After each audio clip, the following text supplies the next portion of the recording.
Hallo, ich bin Inga und ich liebe die abstrakte Acrylmalerei.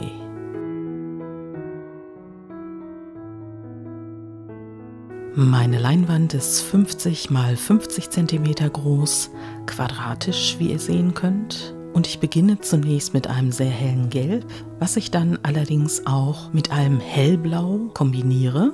Und da ich am Anfang nass in nass auf meiner Leinwand arbeite, erhalte ich auch ein sehr schönes Grün, was auch ein bisschen ins Türkisgrüne geht.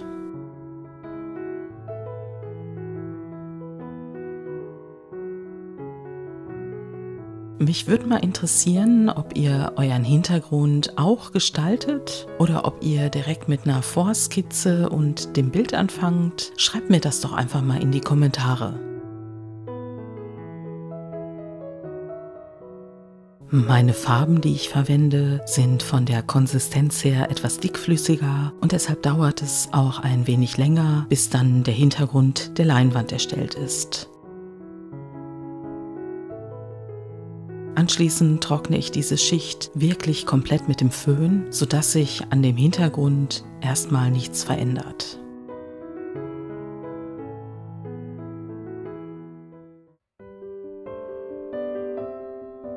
Ich gebe dann Wasser auf meine Leinwand über eine Sprühflasche und danach greife ich dann zu meinem Goldpulver, was ich erstmal ganz lose auf der Leinwand verteile. Und dann kann ich das Ganze mit einem Pinselschwämmchen auf meiner Leinwand verteilen, so wie ich es gerne haben möchte.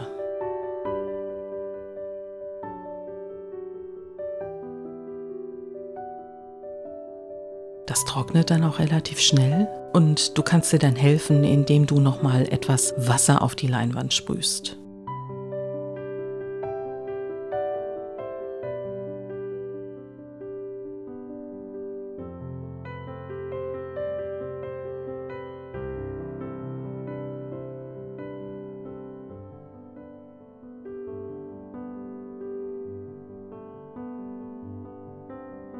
Da ich diese goldene Schicht nicht als komplette Schicht haben möchte, lege ich nochmal eine Zeitung drüber und verreibe das Ganze auch nochmal ein bisschen. Und wenn man dann die Zeitung wieder abzieht, hat man auch viel von der Goldfarbe auf der Zeitung und manchmal hinterlässt dann die Zeitung auch einen schönen Abdruck auf der Leinwand.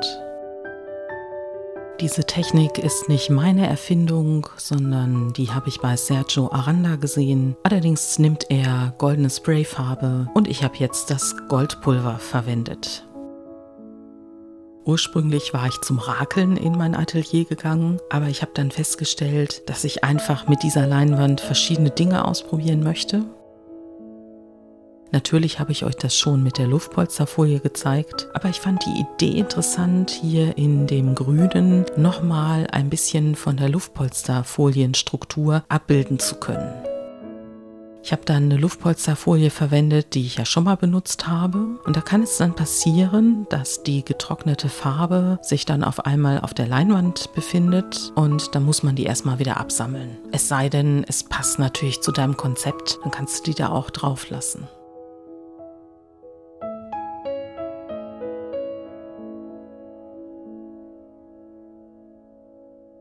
Das sind zwei neue Graphitkreiden, die ich besitze. Einmal in Weiß und einmal tatsächlich in Anthrazit. Und das musste ich jetzt unbedingt erstmal ausprobieren. Und was soll ich sagen? Sie liegen fantastisch in der Hand. Sie machen die Linien, die ich haben möchte. Und es ist einfach ganz wunderbar, damit zu arbeiten. Ich habe schon so lange damit geliebäugelt und es ist jetzt auch nicht schlimm, wenn ich jetzt endlich mit der Rakeltechnik beginne und diese Linien bis auf eine komplett verschwunden sein werden.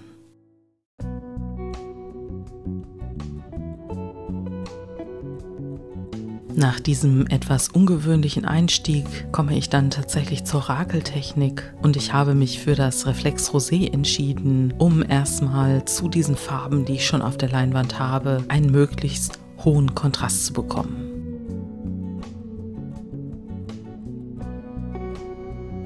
Allerdings ist mir dann der Farbauftrag ein bisschen zu viel, sodass ich mich für ein Weiß entscheide und dadurch, dass ich das Rakelwerkzeug nicht säubere, erziele ich natürlich direkt eine Mischfarbe auf meiner Leinwand.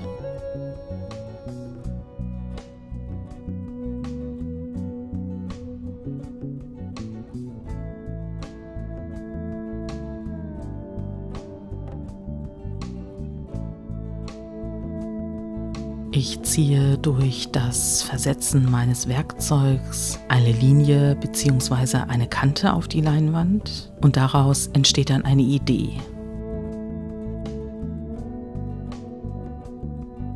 Ich hatte neulich ein Bild gemalt, was mit einem Blattgoldfenster anfing und dann habe ich drum herum gerakelt und hinterher auch Linien gesetzt. Und während ich rakel, entsteht dann diese Idee, diese Linien auch wieder auf dieses Bild zu bringen.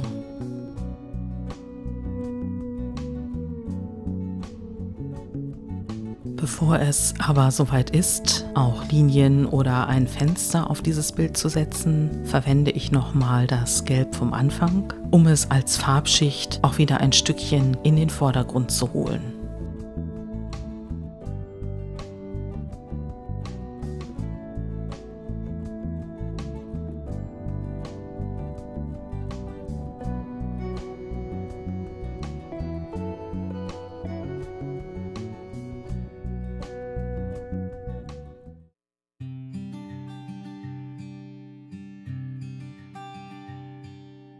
So ganz zufrieden bin ich mit meinen Farben noch nicht und wähle deshalb ein neutrales Weiß aus. Und ich habe mein Rakelwerkzeug auch gesäubert. Das Weiß ist normalerweise sehr deckend und deshalb habe ich wenig aufgetragen und vorsichtig eine Bahn gerakelt, um nicht alles zuzudecken.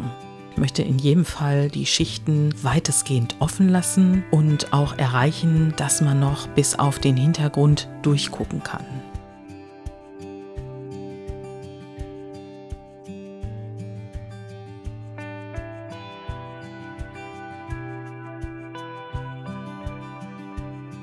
Mit der hellblauen Farbe werde ich jetzt mein von mir sogenanntes Fenster rakeln, um dann hinterher die Kanten drumherum zu setzen. Und ich bin tatsächlich gespannt, ob das wirklich funktioniert.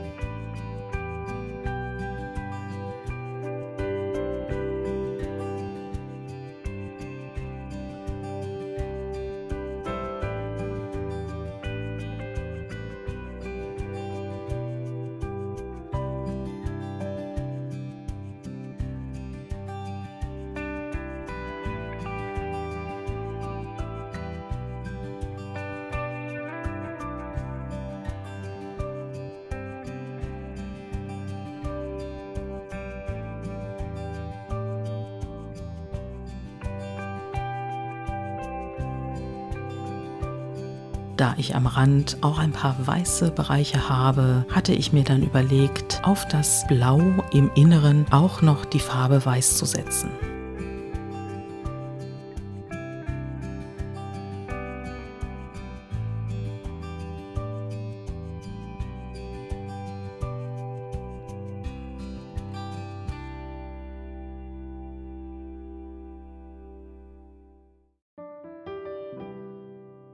Dann zeige ich euch einmal das Bild im noch nassen Zustand mit den verschiedenen Durchblicken bis auf den Hintergrund. Teilweise ist das Goldpulver auch noch sichtbar und ich finde das Bild im ersten Moment sehr ungewöhnlich und ich werde mich auch daran gewöhnen müssen, vor allen Dingen, weil ich mal wieder mit der Farbe Gel gearbeitet habe. Und ich war mir ziemlich sicher, dass das Bild tatsächlich fertig ist.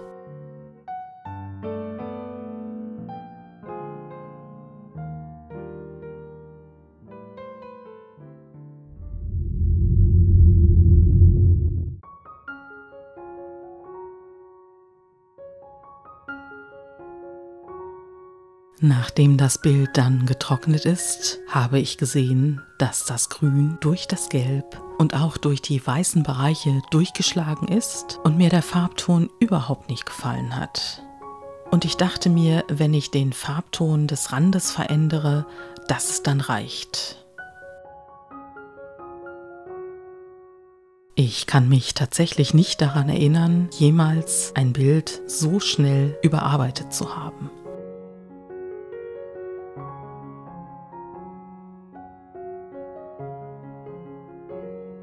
Dadurch, dass ich nur den Rand neu gestalten wollte, habe ich mich natürlich in meiner Kreativität auch ein bisschen eingeschränkt. Ich habe zunächst versucht, mit dunklen Farbtönen etwas mehr Kontrast auf die Leinwand zu bringen, sodass dieses helle Fenster im Inneren noch stärker hervortritt.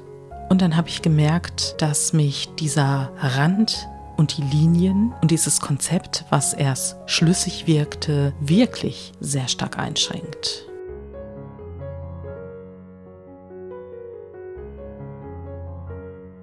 Ich habe es dann auch nochmal mit Gelb probiert, so nach dem Motto, also ich habe nichts zu verlieren, das Bild kann letzten Endes nur gewinnen, aber nach und nach habe ich dann gemerkt, dass es nicht am Rand liegen wird.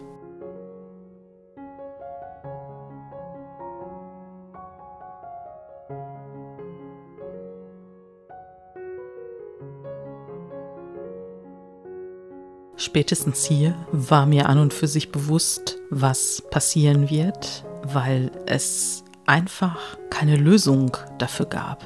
Jedenfalls nicht in meinen Augen. Und wenn man dann spürt, wie das nächste aussehen wird, dann muss man sich die Freiheit nehmen und das einfach machen.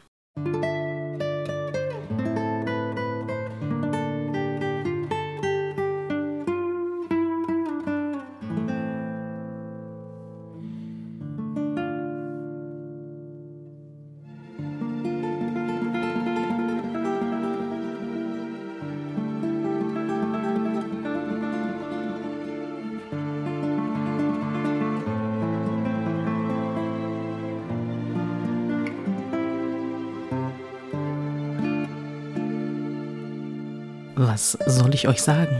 Es hat mir richtig gut getan. Ich finde auch, dass es dem Bild gut getan hat. Aber das könnt ihr gleich selbst auch erleben, wenn ich es euch in der Kamerafahrt und an der Wand einmal zeige.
Das ist mit Sicherheit eins meiner ungewöhnlichsten Bilder und ich werde es in der nächsten Zeit auf gar keinen Fall übermalen. Es hat etwas sehr Orientalisches und das, was von Anfang an irgendwie im Mittelpunkt war, diese helle Fläche, kommt dadurch, dass das Blau einfach im Hintergrund ist und natürlich einen extremen Kontrast zu dem Orange-Rot bildet, richtig gut zum Vorschein. Es leuchtet wirklich sehr schön und ich habe zwischendurch auch eine Perlfarbe verwendet, die man dann hier, wenn ich die Kamera ein bisschen schräg halte, zusätzlich zu dem Gold noch wahrnehmen kann. Ich bin sehr gespannt auf eure Kommentare, was ihr dazu sagt, ob ihr das mutig fandet, ob ihr selbst schon mal sowas gemacht habt und wie ihr im Allgemeinen damit umgeht, wenn ein Bild auf einmal nicht so wird, wie ihr euch das vorgestellt habt.